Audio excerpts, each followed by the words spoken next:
현재 프랑스 전역이 황폐화되어 가고 있는 실정입니다. 기업들이 인력을 채용하지 않아 대학 졸업자들조차 일자리를 찾지 못하고 있습니다. 제 아들 역시 3년째 취업 준비에만 매달리고 있어 깊은 근심에 잠겨 있습니다.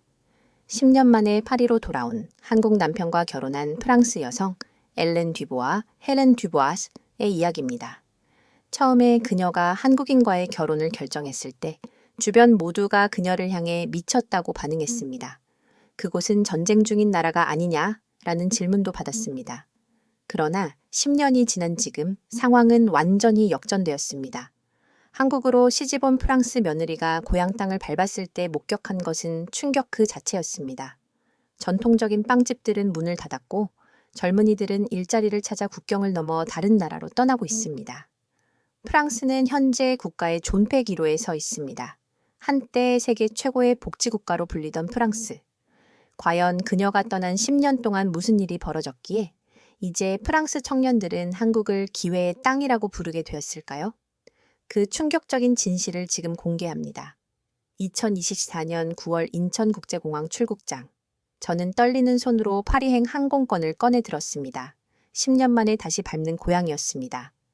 한국 이름으로는 엘렌, 본명은 엘렌 듀보아. 한국에서 보낸 지난 10년은 실로 꿈 같은 시간이었습니다.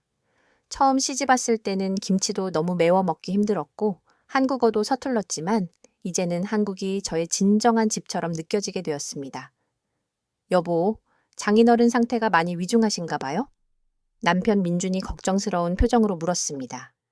민준은 IT 회사에서 매니저로 근무하는 든든한 남편입니다. 10년 전 파리 유학 중이던 그를 만나 사랑에 빠졌고 결혼과 함께 한국으로 왔습니다. 네, 이번에는 정말 위독하신가 봐요. 의사가 가족들을 모두 불러야 한다고 했어요. 제 목소리는 떨렸습니다. 민주는 제 손을 꼭 잡아주며 위로했습니다. 빨리 다녀와. 우리가 여기서 기다리고 있을게.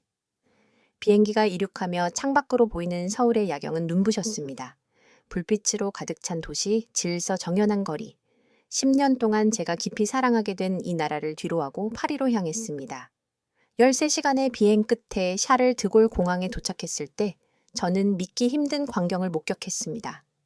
공항 직원들이 파업 중이었고 입국 심사대는 단 2개만 운영되고 있었습니다. 줄은 끝이 보이지 않을 정도로 길게 늘어서 있었습니다. 또 파업이구나. 옆에 서 있던 프랑스인이 한숨을 쉬며 말했습니다.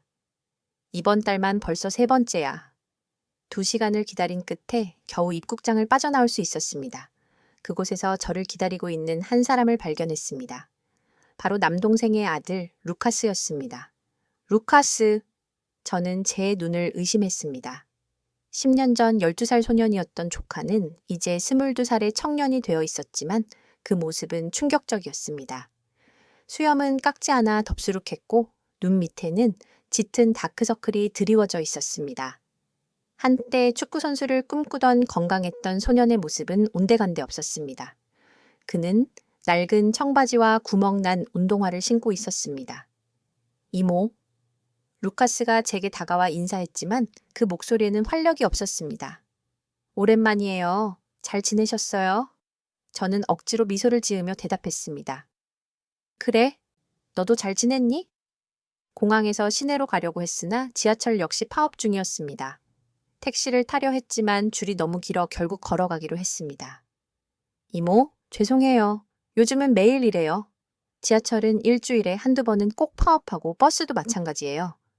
루카스는 미안한 듯 말했습니다. 걸으면서 보니 파리의 거리는 제 기억 속의 모습과 너무나 달랐습니다. 쓰레기가 여기저기 쌓여 있었고 상점들은 대부분 문을 닫은 상태였습니다. 한때 관광객으로 북적이던 거리는 텅 비어 있었죠.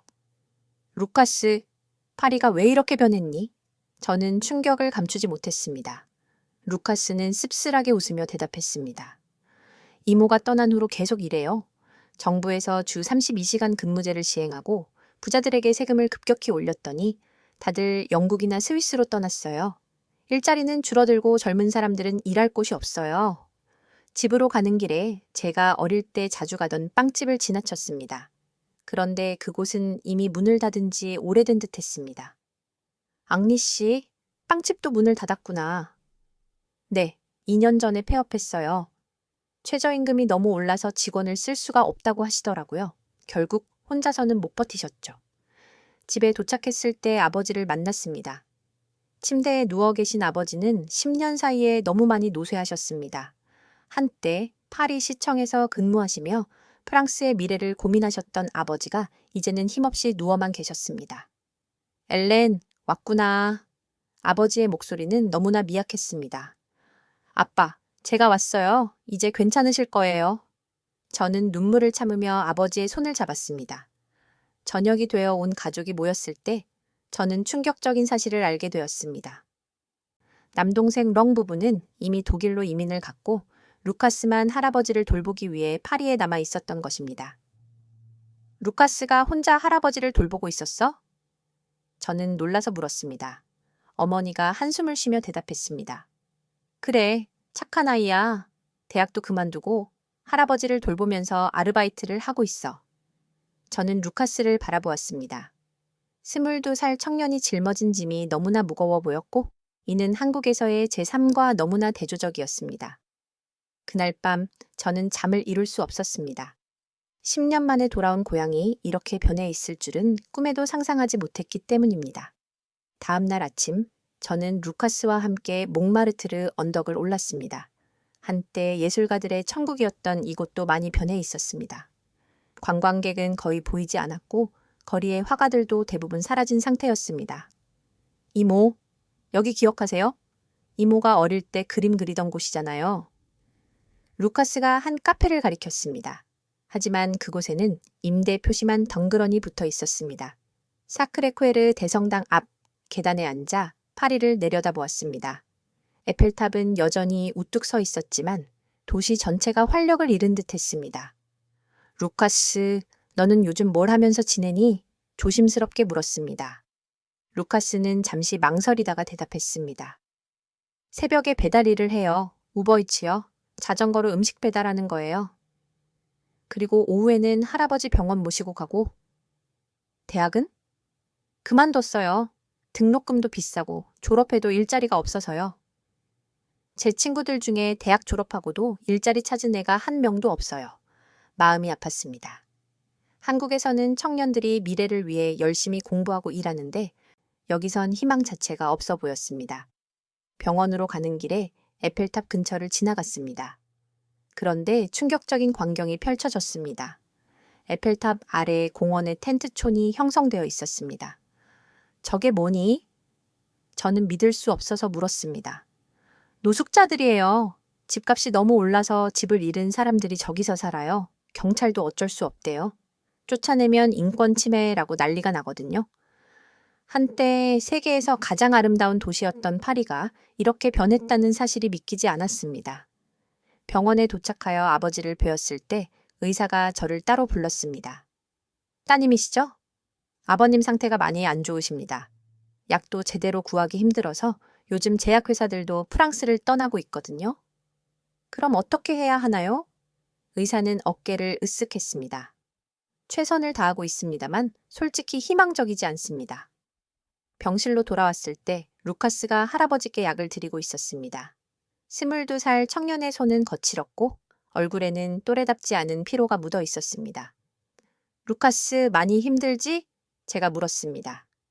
루카스는 억지로 웃으며 대답했습니다. 괜찮아요, 이모. 익숙해졌어요. 하지만 그 익숙함이 저를 더 가슴 아프게 했습니다. 젊은 나이에 꿈을 포기하고 현실에 익숙해져야 한다는 것이 얼마나 잔인한 일인지. 오후에 루카스가 배달 일을 나가야 한다고 했습니다. 저는 함께 따라 나섰습니다. 낡은 자전거에 우버이츠 가방을 메고 페달을 밟는 조카의 뒷모습이 너무나 쓸쓸해 보였습니다. 하루에 얼마나 버니? 운이 좋으면 50유로 정도요. 하지만 비 오는 날이나 파업하는 날은 주문이 별로 없어서. 50유로는 한국 돈으로 약 7만 원 정도였습니다. 하루 종일 자전거를 타고 돌아다니며 번다는 돈이 고작 그 정도라니. 루카스를 따라다니며 파리 곳곳을 보았습니다. 샹젤리제 거리의 명품 매장들은 대부분 문을 닫았고 한때 북적이던 카페들도 손님이 거의 없었습니다. 이모, 한국은 어때요? 거기도 이런가요? 신호등에서 기다리며 루카스가 물었습니다. 저는 어떻게 대답해야 할지 망설였습니다. 한국의 활기찬 모습, 밤늦도록 일하고 공부하는 사람들, 꿈을 향해 달려가는 청년들. 그 모든 것이 여기서는 사치처럼 느껴졌기 때문입니다. 한국은 많이 달라. 사람들이 열심히 일하고 미래에 대한 희망이 있어. 루카스의 눈빛이 잠시 반짝였습니다. 정말요? 젊은 사람들도 일자리를 찾을 수 있어요? 그럼 능력만 있으면 기회는 얼마든지 있어. 그날 저녁 집으로 돌아온 루카스는 지쳐서 소파에 쓰러졌습니다. 하루 종일 자전거를 타고 번 돈은 겨우 35유로였습니다. 비가 와서 주문이 적었다고 했습니다. 어머니가 저녁을 준비하셨지만 식탁은 초라했습니다. 물가가 너무 올라고기는 엄두도 못 낸다고 하셨습니다. 프랑스가 왜 이렇게 됐을까? 아버지가 침대에서 힘없이 중얼거리셨습니다. 우리가 최고의 복지국가를 만든다고 외치시는데 결국 모두를 가난하게 만들었구나. 그 말씀이 제 가슴에 깊이 박혔습니다. 10년 전만 해도 프랑스는 선진국의 모범이었는데 이제는 희망을 잃은 나라가 되어버렸으니까요. 며칠 후 저는 루카스와 함께 소르본 대학을 찾았습니다. 루카스가 다니던 곳이었습니다. 하지만 캠퍼스는 예전과는 너무 달랐습니다. 학생들이 거의 보이지 않았고 건물들은 관리가 제대로 되지 않아 낡아 보였습니다. 루카스, 왜 학교를 그만뒀니? 정말 등록금 때문이었어? 저는 궁금했습니다. 루카스는 씁쓸하게 웃으며 대답했습니다. 등록금도 문제였지만 더 큰 문제는 교수님들이 다 떠났다는 거예요. 좋은 교수님들은 영국이나 미국으로 가셨어요. 프랑스에서는 연구비도 제대로 안 나오고 세금은 너무 높아서 우리는 루카스가 공부하던 경제학과 건물로 향했습니다. 복도는 텅 비어 있었고 대부분의 강의실은 문이 잠겨 있었습니다. 여기가 제가 마지막으로 수업 들었던 강의실이에요. 루카스가 한 교실을 가리켰습니다. 문틈으로 들여다보니 의자들은 먼지가 쌓여 있었고 칠판에는 몇 달 전 수업 내용이 그대로 남아 있었습니다. 학생들이 이렇게 없어? 저는 놀라서 물었습니다. 네, 대부분 그만뒀어요. 졸업해도 취업이 안 되니까 다들 포기했죠. 제 동기들 중에 절반은 외국으로 가고 나머지는 저처럼 아르바이트나 하고 있어요. 도서관으로 가는 길에 한 카페를 지나쳤습니다. 그런데 이상한 광경을 목격했습니다. 맥도날드 안에 노트북을 펴고 공부하는 학생들이 가득했습니다. 왜 다들 맥도날드에서 공부하니? 아, 도서관이 문을 닫았거든요. 예산이 없어서 운영을 못한대요. 그나마 맥도날드는 와이파이가 무료고 24시간이라서요. 믿을 수 없었습니다. 세계적으로 유명한 소르본 대학의 도서관이 문을 닫았다니 저는 한국의 대학 도서관들이 24시간 불을 밝히고 있는 모습이 떠올랐습니다. 맥도날드 안으로 들어가 보았습니다. 정말로 많은 학생들이 햄버거 하나 시켜놓고 몇 시간씩 공부하고 있었습니다. 실례합니다만 왜 여기서 공부하세요? 한 여학생에게 물었습니다. 그녀는 피곤한 표정으로 대답했어요. 집에는 난방이 안 돼요. 전기료가 너무 비싸서. 여기는 따뜻하고 와이파이도 되니까요. 루카스가 작은 목소리로 말했습니다. 저도 가끔 여기서 공부했어요. 영어 공부할 때. 영어 공부? 왜? 혹시 모르잖아요. 언젠가 프랑스를 떠날 수 있을지도. 그 말에 가슴이 찢어지는 것 같았습니다. 프랑스 청년이 자기 나라를 떠나기 위해 영어를 공부한다니. 저녁이 되어 집으로 돌아가는 길, 가로등이 대부분 꺼져 있었습니다. 예산 절감을 위해 가로등도 줄였다고 하더군요. 루카스, 위험하지 않니? 이렇게 어두운데. 익숙해졌어요. 핸드폰 플래시 켜고 다니면 돼요. 집 근처에서 저는 또 다른 충격적인 장면을 목격했습니다. 루카스가 가로등 아래에 서서 뭔가를 하고 있었습니다. 가까이 가보니 핸드폰 플래시를 켜고 책을 읽고 있었습니다. 루카스, 뭐 하니? 루카스가 당황한 듯 책을 감췄습니다. 아, 그냥 집에 들어가기 전에 잠깐 책 좀 읽으려고요. 왜 밖에서 읽어? 집에는 할아버지가 주무시는데 불을 켜면 깨실 것 같아서요. 그리고 전기료도 아껴야 하고. 제가 책을 보니 경제학 원서였습니다. 대학을 그만뒀지만 여전히 공부를 포기하지 않은 것이었습니다.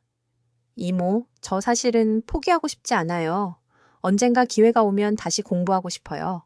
제대로 된 일자리를 갖고 싶고, 가족도 만들고 싶고, 하지만 여기서는 불가능한 것 같아요. 루카스의 눈에 눈물이 고였습니다. 22살 청년이 가로등 불빛 아래서 홀로 공부하는 모습이 너무나 안타까웠습니다. 그날 밤 저는 남편 민준과 영상통화를 했습니다. 한국은 오후 시간이었고 민준은 회사에서 잠시 시간을 내어 통화를 받았습니다. 여보, 파리는 어때? 장인어른은 좀 나아지셨어? 저는 눈물을 참으며 대답했습니다. 아버지는 여전히 위독하시고 여기는 정말 상상 이상으로 심각해. 내가 알던 파리가 아니야. 화면 너머로 보이는 민준의 사무실은 깨끗하고 현대적이었습니다. 동료들이 활기차게 일하는 모습도 보였죠. 루카스는 어때? 잘 지내? 그게? 저는 루카스의 상황을 설명했습니다. 대학 중토에 배달 아르바이트, 가로등 아래서의 공부. 민준도 충격을 받은 표정이었습니다. 22살에 그런 삶을 살아야 한다니 정말 안타깝다. 그때 문득 한 가지 생각이 떠올랐습니다. 하지만 너무 큰 결정이라 쉽게 입을 열 수 없었습니다. 루카스가 방으로 들어왔습니다. 이모, 통화 중이세요? 방해했나요? 아니야, 들어와. 민준이 안부를 묻는데. 루카스가 화면에 나타나자 민준이 반갑게 인사했습니다. 루카스, 오랜만이네. 잘 지냈어? 루카스의 얼굴이 잠시 밝아졌습니다. 네, 이모부, 잘 지내요. 한국은 어때요? 민준이 창밖을 보여주며 말했습니다. 여기 봐. 지금 서울 강남이야. 사람들이 바쁘게 움직이지? 다들 열심히 일하고 있어. 루카스의 눈이 휘둥그레졌습니다. 와, 정말 활기차 보여요. 건물들도 다 새 것 같고. 맞아. 한국은 계속 발전하고 있어. 기회도 많고. 통화를 마치고 루카스가 조용히 물었습니다. 이모, 한국과 회사들은 정말 주 52시간 일해요? 그것도 많다고 줄이려고 한다던데. 저는 웃으며 대답했습니다. 응, 근데 다들 더 일하고 싶어 해. 일할 수 있다는 게 축복이라고 생각하거든. 루카스는 이해할 수 없다는 표정이었습니다. 여기서는 주 32시간도 많다고 하는데 한국에서는 52시간도 적다고 하니까요. 그날 밤 루카스는 제게 고백했습니다. 이모, 저도 한국 같은 곳에서 살아보고 싶어요. 열심히 일하면 보상받는 곳, 꿈을 꿀 수 있는 곳에서요. 다음 날 아버지의 상태가 급격히 나빠졌습니다. 의사는 가족들을 모두 불렀고 우리는 병실에 모였습니다. 남동생, 렁 부부도 독일에서 급히 왔습니다. 누나, 오랜만이야. 동생 렁이 피곤한 얼굴로 인사했습니다. 독일은 어때? 제가 물었습니다. 프랑스보다는 낫지. 적어도 일자리는 있으니까. 하지만 고향을 떠난다는 게 쉽지 않더라. 렁이의 아내 소피가 말했습니다. 루카스를 두고 오는 게 제일 마음에 걸렸어요. 하지만 저희도 먹고 살아야 하니까. 병실에는 무거운 침묵이 흘렀습니다. 한때 가족이 함께 모여 살던 파리에서 이제는 생존을 위해 뿔뿔이 흩어져야 하는 현실이 너무 슬펐습니다. 아버지가 힘겹게 눈을 뜨셨습니다. 다들 왔구나. 우리는 아버지 곁으로 모였습니다. 아버지는 루카스를 바라보며 말씀하셨습니다. 루카스 미안하다. 할아버지가 더 좋은 나라를 만들어줬어야 하는데. 루카스가 울먹이며 말했어요. 아니에요, 할아버지. 괜찮아요. 하지만 아버지는 고개를 저으셨습니다. 아니야, 너희 세대에게 미안해. 우리가 만든 이 나라에는 미래가 없구나. 그때 아버지가 저를 보셨습니다. 엘렌, 너는 정말 잘했어. 한국으로 간 게 잘한 선택이었어. 아빠, 그리고 부탁이 있는데. 아버지는 잠시 숨을 고르시더니 말씀하셨습니다. 루카스를 데려가 줄 수 없겠니? 이 아이에게도 기회를 주고 싶구나. 병실에 있던 모든 사람이 놀랐습니다. 특히 루카스는 믿을 수 없다는 표정이었습니다. 할아버지, 무슨 말씀을요? 루카스, 여기서는 네가 아무리 노력해도 한계가 있어. 하지만 다른 곳에서는 다를 거야. 너에게도 기회가 필요해. 렁도 동의했습니다.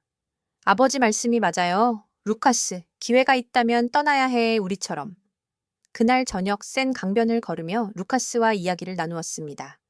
파리의 야경은 여전히 아름다웠지만 활기는 없었습니다. 이모, 할아버지 말씀 진심이실까요? 제가 정말 한국에 갈 수 있을까요? 저는 신중하게 대답했습니다. 쉽지는 않을 거야. 언어도 다르고 문화도 다르니까. 하지만 네가 정말 원한다면 루카스가 간절한 눈빛으로 말했습니다. 이모, 저 정말 열심히 할게요. 뭐든지 할게요. 청소라도 좋고 막노동이라도 좋아요. 그냥 제대로 일할 수 있는 곳에서 살고 싶어요. 그때 민준에게서 영상통화가 왔습니다. 시어머니도 함께 계셨어요. 며느리, 아버님은 좀 어떠시니? 시어머니가 걱정스럽게 물으셨습니다. 많이 위독하세요, 어머니. 아이고, 어쩌면 좋니? 제가 조심스럽게 말을 꺼냈습니다. 어머니, 사실 드릴 말씀이 있는데요. 저는 루카스의 상황과 아버지의 부탁을 설명드렸습니다. 화면 너머로 시어머니와 민준이 심각한 표정으로 듣고 있었습니다. 그 아이가 22살이라고 대학도 중퇴하고 시어머니가 물으셨습니다. 네, 하지만 정말 착하고 성실한 아이예요. 환경이 안 좋아서 그렇지. 뜻밖에도 시어머니가 먼저 말씀하셨습니다. 배려야, 젊은이에게 기회를 주는 게 어른의 도리이지. 민준도 고개를 끄덕였습니다. 엄마 말씀이 맞아요. 우리 집이 작긴 해도 작으면 큰 집으로 이사 가면 되지. 시어머니가 단호하게 말씀하셨습니다. 청년이 가로등 아래서 공부한다니? 그게 말이 되니? 데려와서 제대로 공부시켜야지. 루카스는 이 대화를 듣고 눈물을 흘렸습니다. 정말 제가 가도 되는 건가요? 민준이 화면 너머에서 말했습니다. 루카스, 한국은 노력하는 사람에게는 기회를 주는 나라야. 네가 정말 열심히 한다면 환영이야. 그날 밤 루카스는 처음으로 희망에 찬 표정을 보였습니다. 이모, 저 한국어 공부 시작할게요. 지금부터라도. 아버지의 상태는 계속 나빠졌습니다. 병원에서는 더 이상 해줄 수 있는 게 없다고 했습니다. 그런데 설상가상으로 병원 직원들마저 파업을 시작했습니다. 죄송합니다. 오늘부터 의료진이 절반만 근무합니다. 간호사가 미안한 표정으로 말했습니다. 환자들은 어떻게 하라는 거예요? 어머니가 화를 냈지만 소용없었습니다. 그날 저녁 정전까지 되었습니다.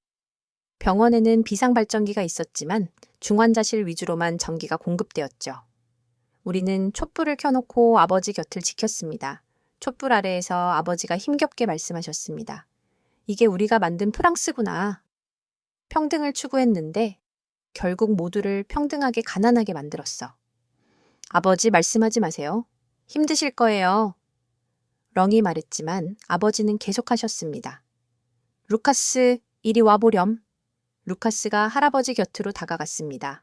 아버지는 루카스의 손을 잡고 말씀하셨습니다. 너는 꼭 프랑스를 떠나거라. 이 나라에는 미래가 없다. 한국이든 어디든 일할 수 있는 곳으로 가거라.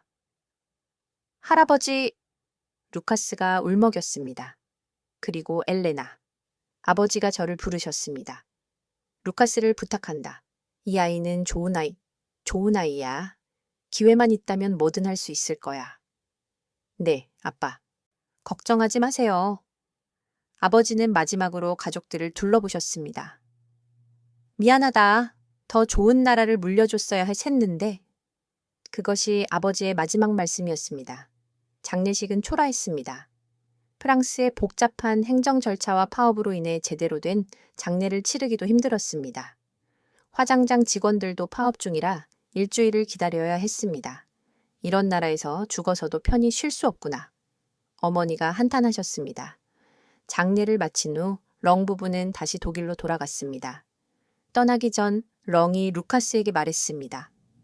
루카스, 너도 빨리 프랑스를 떠나. 여기 있으면 미래가 없어. 아빠, 루카스가 아버지를 붙잡았지만 렁은 단호했습니다.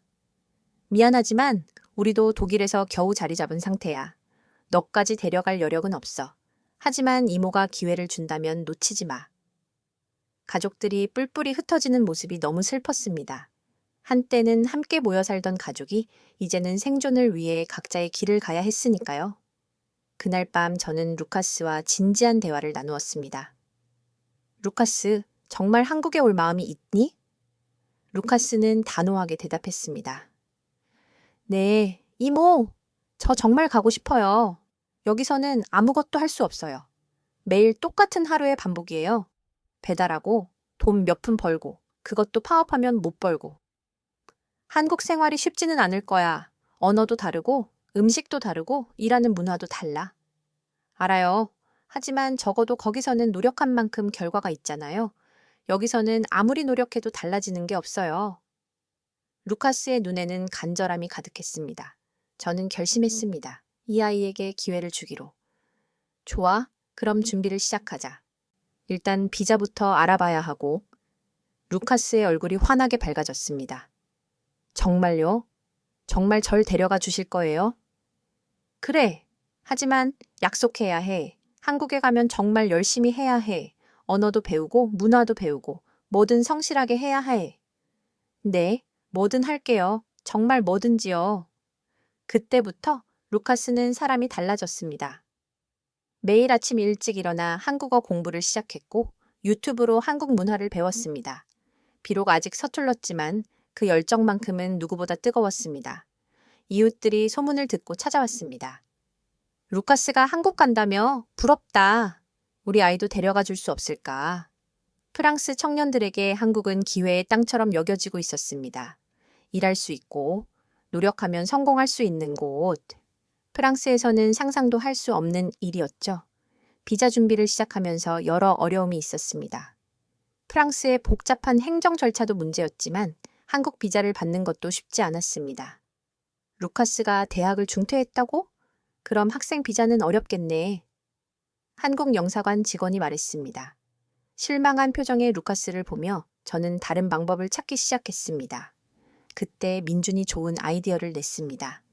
여보, 우리 회사에서 글로벌 인턴십 프로그램이 있어. 외국인 청년들에게 기회를 주는 프로그램인데 루카스도 지원해 볼 수 있을 것 같아. 정말? 하지만 루카스가 IT는 잘 모르는데. 괜찮아. 처음부터 다 아는 사람은 없어. 중요한 건 배우려는 의지야. 희망이 생겼습니다. 민주는 회사에 루카스의 상황을 설명했고 다행히 인사팀에서 긍정적인 반응을 보였습니다.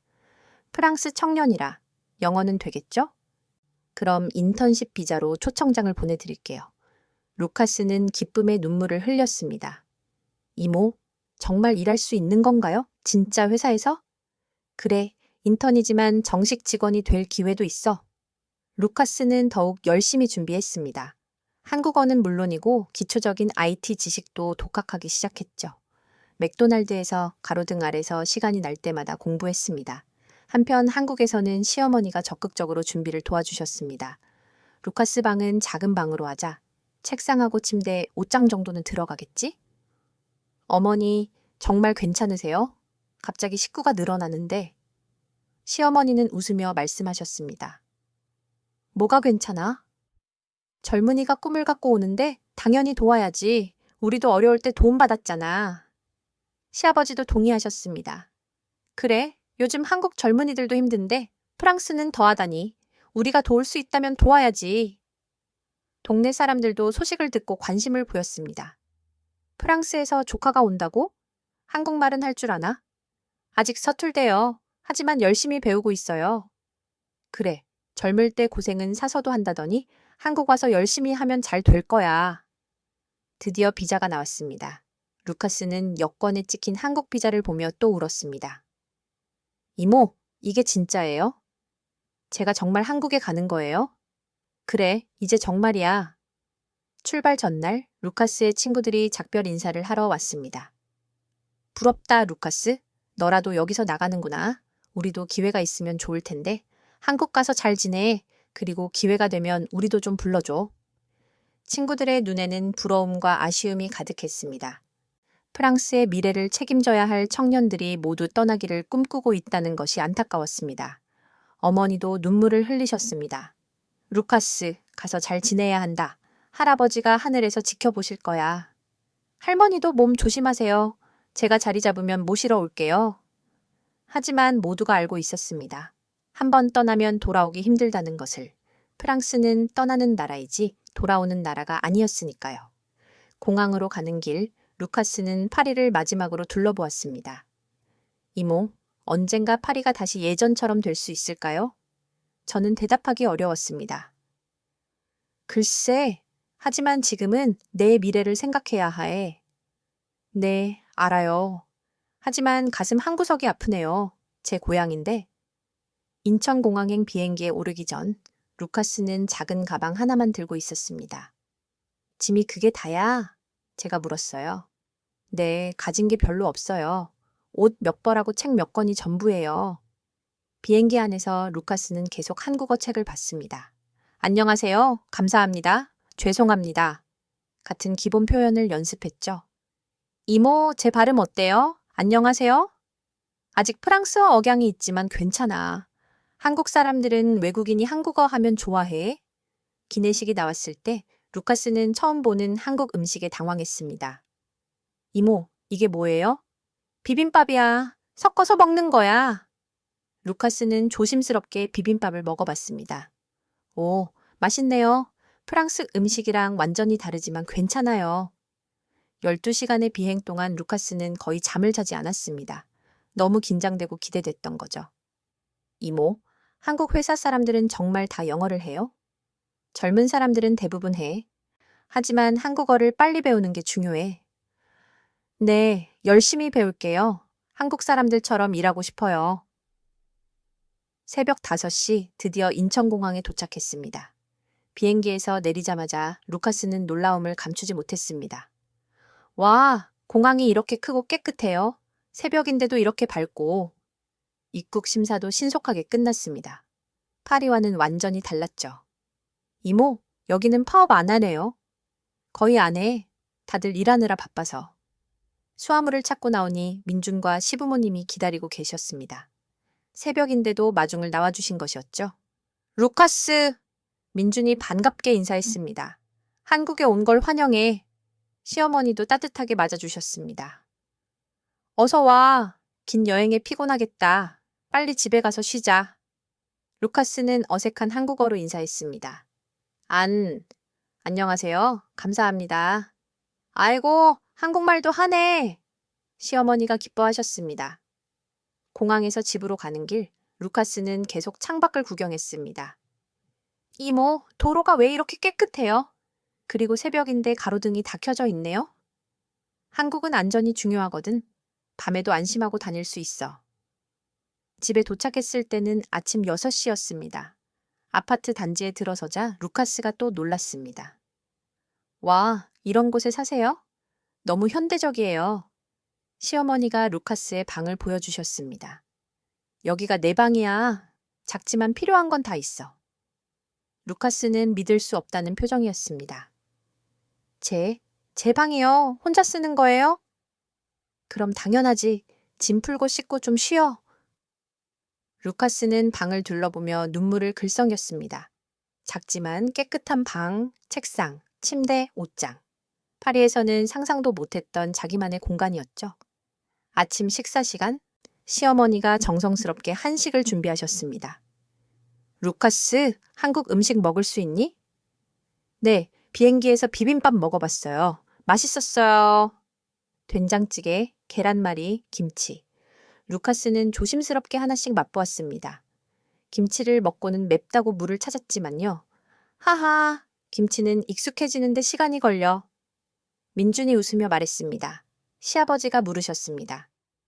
루카스, 한국에서 뭘 하고 싶니? 루카스는 진지하게 대답했습니다. 일하고 싶어요. 그리고 공부도 하고 싶고요. 프랑스에서는 할 수 없었던 것들을 다 해보고 싶어요. 좋은 마음가짐이네. 한국은 노력하는 사람에게는 기회를 주는 나라야. 첫날 오후 민준이 루카스를 데리고 동네를 구경시켜 주었습니다. 여기가 우리 동네 도서관이야. 24시간 열려 있어. 루카스의 눈이 휘둥그레졌습니다. 24시간이요? 진짜로? 그래. 시험 기간에는 새벽에도 학생들이 와서 공부해. 도서관 안으로 들어가 보니 정말 많은 사람들이 공부하고 있었습니다.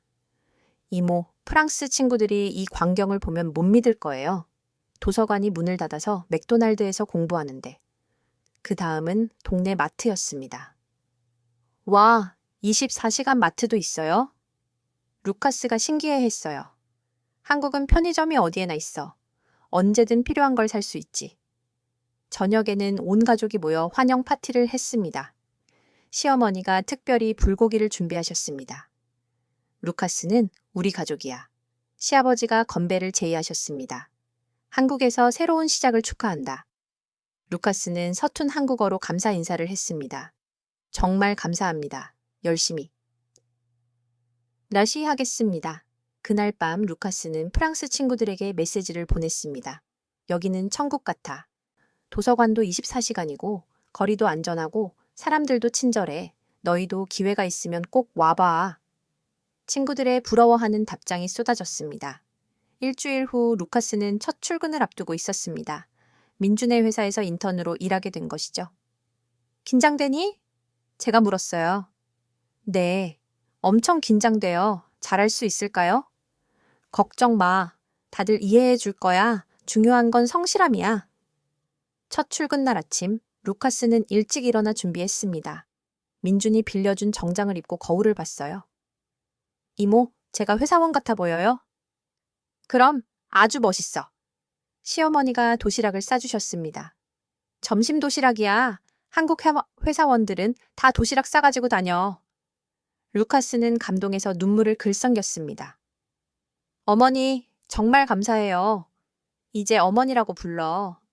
네가 내 손자야. 지하철역으로 가는 길, 루카스는 출근하는 사람들을 구경했어요. 이모, 다들 빨리빨리 걸어요. 프랑스랑 완전히 달라요. 한국은 속도가 중요해. 빨리빨리 문화라고 하지. 지하철을 기다리며 루카스가 놀랐습니다. 정확히 2분 간격으로 와요. 시간표대로. 그럼 파업도 없고. 겨우 회사에 도착했을 때 인사팀 직원이 루카스를 맞았습니다. 루카스 씨, 환영합니다. 오늘부터 우리 팀에서 일하게 될 거예요. 사무실로 들어가자 팀원들이 모두 일어나 인사했습니다. 안녕하세요. 프랑스에서 오셨다고 들었어요. 같이 잘 일해봐요. 루카스는 어색하지만 열심히 한국어로 인사했습니다. 안녕하세요. 루카스입니다. 잘 부탁드립니다. 점심시간 팀원들과 함께 구내식당에 갔습니다. 루카스 씨, 한국 음식 괜찮아요? 선배가 물었어요. 네, 맛있어요. 회사 식당이 이렇게 좋아요? 한국의 회사들은 직원 복지를 중요하게 생각해요. 밥은 잘 먹어야 일도 잘하죠. 오후에는 기본적인 업무 교육이 있었습니다. 루카스는 모든 것을 메모하며 열심히 들었습니다. 질문 있으면 언제든 물어보세요. 팀장님이 친절하게 말씀하셨어요. 처음엔 다 어려워요. 천천히 배우면 됩니다. 퇴근 시간, 루카스는 믿을 수 없다는 표정이었습니다. 이모, 오늘 정말 일한 거 맞아요? 꿈 같아요. 진짜 회사에서 진짜 직원들과 함께 일했어요. 집으로 돌아오는 지하철 안에서 루카스는 계속 웃고 있었습니다. 무슨 생각해? 제가 물었습니다. 파리에 있는 친구들 생각요. 걔들도 이런 기회가 있었으면 좋겠어요. 거기서는 대학 졸업해도 배달이나 하는데. 그날 밤 루카스는 일기를 썼습니다. 오늘은 내 인생에서 가장 행복한 날이다. 나는 일할 수 있다. 배울 수 있다. 미래를 꿈꿀 수 있다. 한국이 나에게 준 이 기회를 절대 놓치지 않을 것이다. 한 달이 지나자 루카스는 놀라운 변화를 보였습니다. 한국어 실력이 빠르게 늘었고 업무에도 완전히 적응했어요. 루카스 씨, 정말 성실해요. 팀장님이 민준에게 칭찬했습니다. 매일 제일 먼저 출근하고 제일 늦게 퇴근해요. 과로하지 않게 신경 써주세요. 민준이 걱정했지만 팀장님은 웃으며 말했어요. 아니에요. 본인이 더 배우고 싶어 해요. 이런 열정적인 직원은 처음 봐요. 주말에는 시어머니가 루카스에게 한국 요리를 가르쳐 주셨습니다. 김치찌개는 이렇게 끓이는 거야. 김치를 먼저 볶아야 맛있어. 루카스는 진지하게 배웠어요. 어머니, 프랑스 친구들한테 만들어주고 싶어요. 그래. 잘 배워서 나중에 프랑스 친구들 초대해서 대접해. 어느 날 저녁, 루카스가 진지하게 말했습니다. 이모, 저 고백할 게 있어요. 뭔데? 프랑스에 있을 때는 매일 밤 울었어요. 미래가 없다는 게 너무 괴로웠거든요. 하지만 지금은 매일 아침 일어나는 게 기대돼요. 오늘은 뭘 배울까? 뭘 할 수 있을까 하고요. 제 눈에 눈물이 고였습니다. 루카스, 그리고 이모, 저 월급 받았어요. 인턴이라 많지는 않지만 제가 일해서 번 돈이에요. 루카스가 통장을 보여줬습니다. 축하해. 첫 월급인데 뭐 하고 싶어? 어머니께 선물 사드리고 싶어요. 그리고 프랑스 할머니께 조금 보내드리고요. 시어머니는 루카스의 선물을 받고 눈물을 흘리셨어요. 아이고, 이런 걸 왜 샀어? 돈 아껴야지. 어머니가 저한테 해주신 게 너무 많아요. 이것밖에 못 드려서 죄송해요. 3달이 지났을 때 회사에서 놀라운 제안이 왔습니다. 루카스 씨, 정직원으로 전환하고 싶은데 어떻게 생각해요? 인사팀장이 물었어요. 루카스는 믿을 수 없다는 표정이었습니다. 정직원이요? 정말요? 네. 팀에서 적극 추천했어요. 성실하고 배우려는 의지가 강해서 충분히 가능성이 있다고 봅니다. 그날 루카스는 민준과 저를 꽉 안았습니다. 이모부, 저 정직원 됐어요. 진짜 회사원이 됐어요. 프랑스의 소식을 전하자 친구들과 가족들 모두 놀랐습니다. 3개월 만에 정직원이라니. 프랑스에서는 3년을 인턴해도 정직원이 못 되는데. 루카스의 성공 스토리는 프랑스 친구들 사이에서 전설이 되었어요. 모두가 한국행을 꿈꾸게 되었죠. 정직원이 된 후 루카스의 삶은 더욱 안정되었습니다. 회사에서도 인정받고 한국 생활에도 완전히 적응했죠. 어느 날 저녁, 루카스가 직접 요리를 했습니다. 오늘은 제가 저녁 준비할게요. 어머니께 배운 김치찌개 만들어 볼게요. 시어머니가 놀라셨어요. 어머, 네가 괜찮겠어? 네, 연습 많이 했어요. 루카스가 만든 김치찌개는 꽤 먹을만 했습니다. 김치를 볶는 것부터 시작해서 어머니가 가르쳐준 대로 정성껏 만들었죠. 와, 루카스가 한국 사람 다 됐네. 시아버지가 칭찬하셨어요. 아직 멀었어요. 하지만 계속 배울게요. 루카스가 겸손하게 말했습니다. 식사를 하며 시어머니가 물으셨어요. 루카스, 이제 한국 생활도 6개월이 넘었는데 프랑스 그립지 않니? 루카스는 잠시 생각하더니 대답했어요. 솔직히 가끔 그리워요. 하지만 돌아가고 싶지는 않아요. 여기가 이제 제 집이에요. 그래, 여기가 내 집이야. 시아버지가 따뜻하게 말씀하셨어요. 주말이면 루카스는 한국 곳곳을 여행했습니다. 경복궁, 인사동, 남산타워, 한국의 역사와 문화를 배우려고 노력했죠. 이모, 한국은 정말 신기해요. 전통과 현대가 함께 있어요. 프랑스는 과거에만 머물러 있는 것 같은데. 회사에서도 루카스는 점점 중요한 역할을 맡게 되었습니다. 프랑스어와 영어가 능통해서 해외 프로젝트에 참여하게 된 것이죠. 루카스 씨, 이번 유럽 프로젝트 담당해 주세요. 팀장님이 말씀하셨습니다. 프랑스 시장도 잘 아시니까 큰 도움이 될 거예요. 루카스는 책임감을 갖고 열심히 일했습니다. 야근도 마다하지 않았죠. 루카스 씨, 너무 늦게까지 일하지 마세요. 동료가 걱정했지만 루카스는 웃으며 대답했어요. 괜찮아요. 프랑스에서는 일하고 싶어도 못했는데 여기서는 일할 수 있다는 게 너무 행복해요. 그러던 어느 날 프랑스에서 슬픈 소식이 왔습니다. 할머니가 돌아가셨다는 거였어요. 이모, 할머니가... 루카스는 울면서 전화를 끊었습니다. 장례식에 가야지? 제가 물었어요. 루카스는 고개를 저었습니다. 못 가요. 비자 문제도 있고 무엇보다 제가 지금 맡은 프로젝트가 중요한 시기라서. 시어머니가 루카스를 위로했습니다. 마음이 아프겠지만 할머니도 네가 열심히 사는 걸 기뻐하실 거야. 대신 루카스는 번 돈을 모아 프랑스 가족들에게 보냈습니다. 장례 비용에 보태라고요. 루카스가 이렇게 많이 보냈어? 프랑스 가족들이 놀랐습니다. 한국에서 정말 잘 지내나 보구나. 1년이 지났을 때 루카스에게 또 다른 기회가 왔습니다. 루카스 씨, 회사에서 지원하는 야간 대학 다닐 생각 없어요? 인사팀에서 제안했어요. 경영학 학위를 따면 승진에도 도움이 될 거예요. 루카스의 눈이 빛났습니다. 정말요? 제가 다시 대학에 갈 수 있어요? 그럼요. 회사에서 등록금도 지원해 줍니다. 그날 저녁 루카스는 온 가족에게 이 소식을 전했어요. 저 다시 대학생이 될 수 있어요. 공부할 수 있어요. 시아버지가 축하해 주셨어요. 그래, 한국에서는 나이가 들어도 공부할 수 있어. 열심히 해라. 야간 대학은 쉽지 않았습니다. 낮에는 일하고 저녁에는 수업을 들어야 했으니까요. 하지만 루카스는 단 한 번도 수업을 빠지지 않았습니다. 루카스 씨는 우리 반에서 제일 성실해요.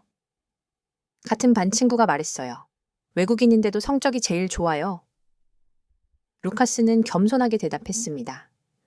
공부할 수 있다는 게 너무 감사해서 열심히 하는 거예요. 프랑스에서는 꿈도 못 꿨거든요. 2년이 지났을 때 루카스는 많은 것을 이루었습니다. 회사에서는 대리로 승진했고 야간 대학도 우수한 성적으로 졸업을 앞두고 있었죠. 이모, 저 이제 저축한 돈으로 작은 원룸이라도 구하려고 해요. 루카스가 말했어요. 왜? 여기 불편해? 시어머니가 서운해하셨어요. 아니에요. 너무 감사하죠. 하지만 이제 독립해야 할 때가 된 것 같아요. 그리고 사실 여자친구도 생겼어요. 온 가족이 놀랐습니다. 여자친구? 언제? 누구? 루카스가 수줍게 웃으며 사진을 보여줬어요. 회사 동료예요. 한국 사람이에요. 어머, 예쁘네. 시어머니가 기뻐하셨어요.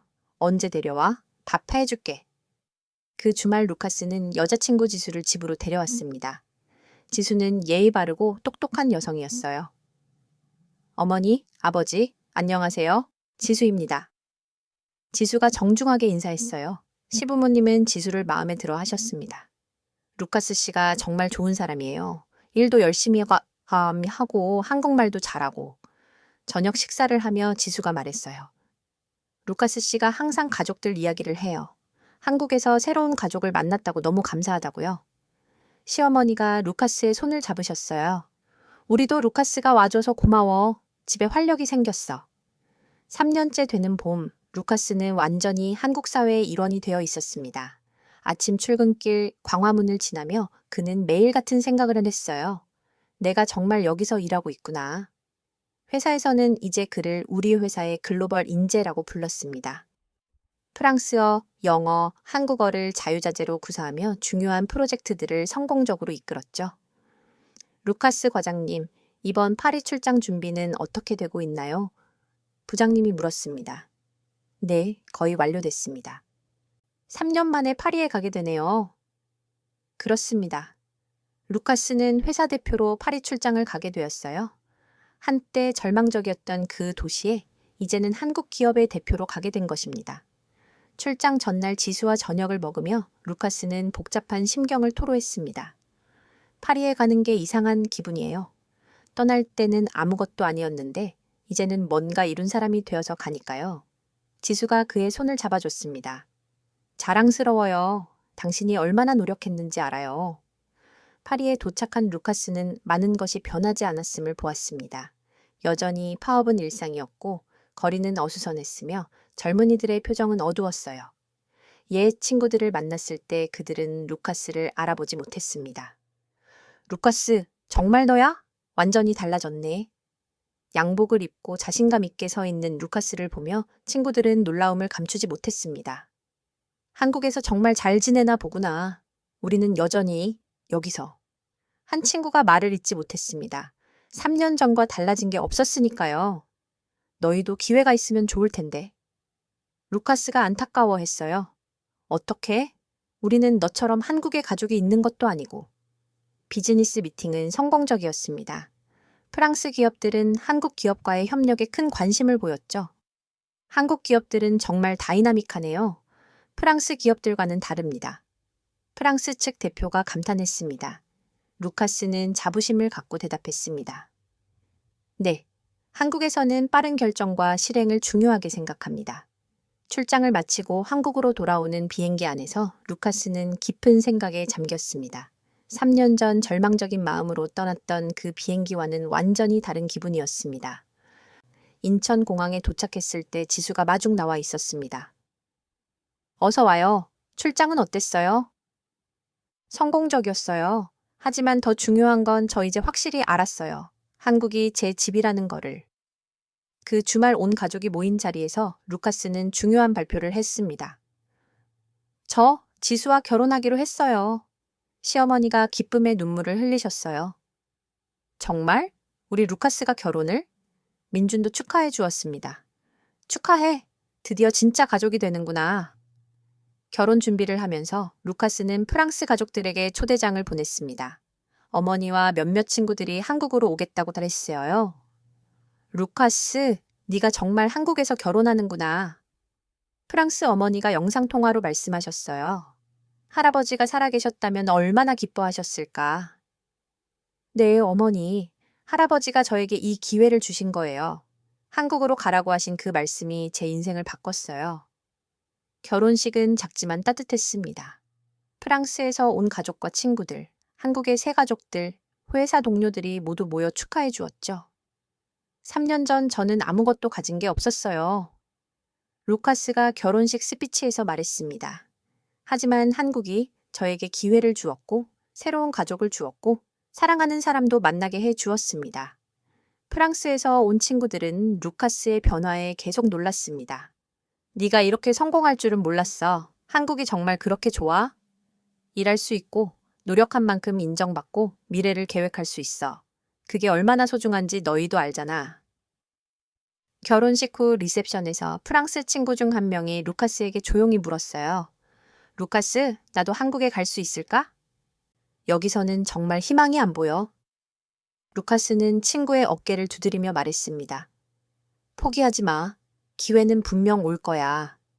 중요한 건 그 기회가 왔을 때 잡을 준비가 되어 있는 거야. 결혼 후 루카스와 지수는 작은 아파트를 얻었습니다. 비록 작지만 그들만의 공간이었죠. 여보, 우리 미래에 대해 생각해봤어요? 지수가 물었어요. 네, 많이 생각했어요. 저는 계속 이 회사에서 성장하고 싶어요. 그리고 언젠가는 프랑스와 한국을 잇는 다리 역할을 하고 싶어요. 두 나라가 서로에게서 배울 점이 많거든요. 좋은 생각이에요. 그리고 우리 아이들은? 루카스가 미소를 지었습니다. 우리 아이들은 한국에서 키우고 싶어요. 여기서는 꿈을 꿀 수 있으니까. 그리고 세계 3개 국어를 가르칠 거예요. 한국어, 프랑스어, 영어. 그해 연말, 회사 송년회에서 루카스는 특별상을 받았습니다. 올해의 직원상이었죠. 루카스 과장은 우리 회사가 추구하는 가치를 완벽하게 보여주었습니다. 사장님이 시상하며 말씀하셨습니다. 성실함, 열정, 그리고 글로벌 마인드, 모든 직원들의 본보기입니다. 상을 받으며 루카스는 눈시울이 붉어졌습니다. 3년 전 가로등 아래서 혼자 공부하던 청년이 이제는 한국 기업에 인정받는 직원이 된 것입니다. 시상식 후 동료들이 축하해 주었어요. 루카스 과장님 정말 대단해요. 과장님 덕분에 우리 팀이 빛났어요. 루카스는 겸손하게 대답했습니다. 모두 여러분 덕분이에요. 그리고 이 나라가 저에게 준 기회 덕분이죠. 그날 밤 루카스는 일기에 기록했습니다. 오늘로 한국에 온 지 정확히 3년이 되었다. 3년 전 나는 아무것도 아니었다. 하지만 지금 나는 사랑하는 아내가 있고 안정적인 직장이 있고 미래에 대한 희망이 있다. 한국은 나에게 단순히 일자리만 준 게 아니다. 삶의 의미와 목적을 주었다. 이제 나는 이 은혜에 보답하고 싶다. 더 열심히 일하고 더 많이 배우고 더 좋은 사람이 되어서. 창밖을 보니 서울의 야경이 반짝이고 있었습니다. 루카스는 그 불빛들을 보며 생각했어요. 저 불빛 하나하나가 누군가의 꿈과 희망을 담고 있다고. 그리고 자신도 이제 그 불빛 중 하나가 되었다고. 한국, 정말 고맙습니다. 루카스가 작게 중얼거렸습니다. 제게 두 번째 삶을 주셔서. 지금까지 프랑스 청년 루카스가 한국에서 새로운 삶을 찾은 이야기, 어떻게 보셨나요? 절망적인 환경에서도 포기하지 않고 기회를 포착한 한 청년의 도전은 우리에게 많은 점을 성찰하게 합니다. 무엇보다 우리가 당연하게 여기는 일상이 누군가에게는 꿈 같은 귀중한 기회가 될 수 있다는 사실을 깊이 깨닫게 됩니다. 이 이야기가 고난의 시간을 보내고 있는 모든 분들께 작은 희망의 불씨가 되기를 기원합니다. 그리고 대한민국이라는 나라가 지닌 역동성과 기회의 가치를 다시 한번 소중히 느끼셨기를 바랍니다. 여러분의 생각은 어떠신가요? 여러분이 경험한 한국 사회의 기회에 대해 댓글로 나누어 주세요. 만약 여러분의 주변에 루카스처럼 어려운 환경에서도 꿈을 향해 나아가는 청년이 있다면 응원과 격려의 메시지를 댓글로 남겨주시고 이 영상을 널리 공유해 주시길 부탁드립니다. 채널 구독과 좋아요는 더 많은 감동적인 이야기를 제작하는 데 큰 힘이 됩니다. 감사합니다. 지금까지 코리아 원더풀이었습니다.